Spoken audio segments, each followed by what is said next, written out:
So it's the holidays, and what better way to get into a merry mood than to cut down your own Christmas tree?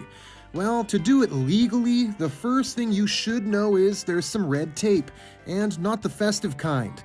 You need to register for a permit on the BC government's website. It's quick, easy, and free. Print off the paperwork, and the adventure begins.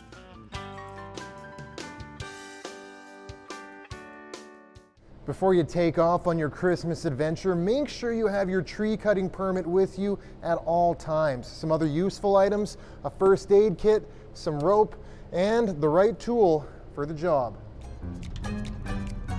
In BC, you can't just chop down a tree anywhere. Odds are you'll have to go on a bit of a trek. Trusty online maps from the province show you exactly where you can cut, depending on which region you live. For us, that meant a trip up the Sea to Sky Highway north of Vancouver.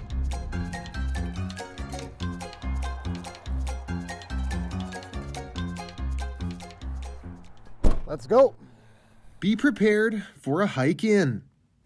We're here just outside of Squamish. This is the closest place you can come to if you live in Metro Vancouver to cut down your own tree. And if you do have a permit, you'll have to do it underneath power lines. That's because these areas are regularly cleared.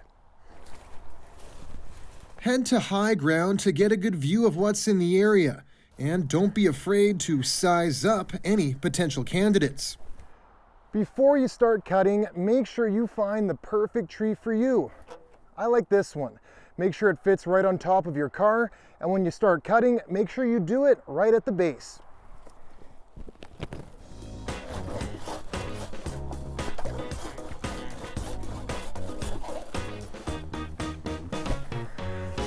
Nothing to it.